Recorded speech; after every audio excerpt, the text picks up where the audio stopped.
Salam les leaders inspirés, c'est parti pour la pépite psycho-spirituelle du vendredi.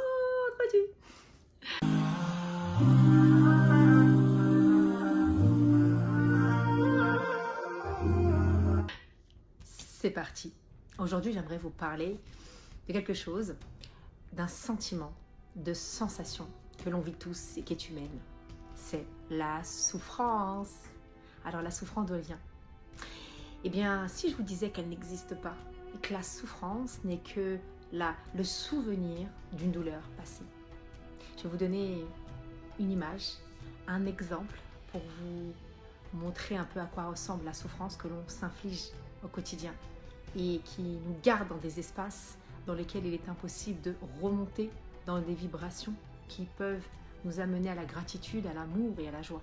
D'ailleurs, quand vous êtes face à quelqu'un qui vous fait souffrir ou à une situation qui vous fait souffrir, répétez ces 3 mots.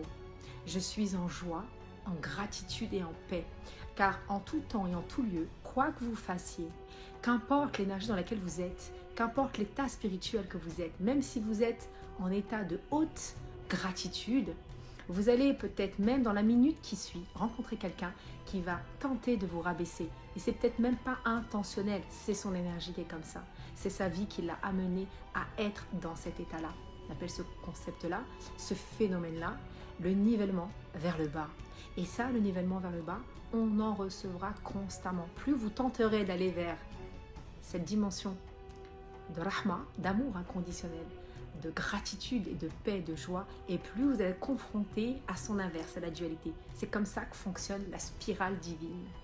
C'est comme ça que fonctionne la spirale divine. Ce que vous émanez à l'intérieur de vous, même si c'est de l'amour, ça va vous revenir en amour. Mais qu'importe, sur ce chemin-là, c'est comme si quelque part, Dieu venait nous tester. C'est comme si quelque part, pour ceux qui ne sont pas croyants et qui ne croient pas en Dieu, c'est comme si la vie venait vous vérifier quelque part si vous êtes réellement dans cet état de gratitude, dans la durée. Et donc pour revenir à la souffrance, c'est juste le souvenir d'une douleur, d'une expérience douloureuse que vous vous infligez, que nous nous infligeons, parce que je me mets dedans, constamment, tous les jours, nous ruminons, nous ressassons. Et ce ruminement va venir stimuler des sentiments, des émotions. Cela va laisser des traces dans notre corps. Et donc on va avoir l'impression que cette expérience douloureuse, qui s'est peut-être même passée il y a 10 ans, elle est encore bien vivante parce que le corps la ressent. Et oui, l'émotion que nous vivons est intemporelle. Elle ne fait pas la différence. Notre souvenir ne fait pas la différence dans le corps sur ce qui va se passer, ce qui est en train de se passer ou c'est ce qui s'est passé. Alors, pour se libérer de ces souffrances, c'est accepter que la douleur est définitivement passée. Bien évidemment, parfois, il est fondamental d'aller explorer pourquoi ces souffrances se répètent, car il y a un message. La vie nous fait toujours vivre la même leçon tant qu'on n'a pas compris les enseignements. Mais parfois, il n'est pas nécessaire de tout comprendre. En pénétrant pleinement dans cette souffrance une bonne fois pour toutes, en l'acceptant, en l'accueillant, en la nommant, que ce soit à travers des émotions, que ce soit à travers des traumas qui nous ont fait du mal, en décryptant, en nommant, en accueillant, on peut libérer et laisser partir cette part blessée en nous-mêmes. Mais vous savez ce que j'ai pu remarquer depuis plusieurs années que je fais ce métier-là dans l'accompagnement, c'est que beaucoup trouvent des avantages à souffrir.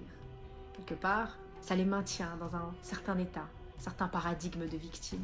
Car quelque part, ils vont nourrir la croyance que lorsqu'on souffre, on attire la compassion et l'empathie des autres. Et c'est faux.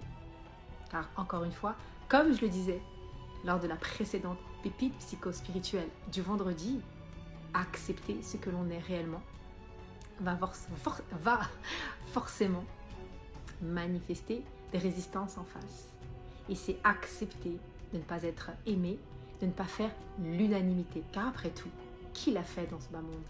Je vous défie de me trouver une seule personne qui a fait l'unanimité. Aucun prophète, même pas Dieu. Alors, délaissons les traumas passés, ces douleurs. Tentons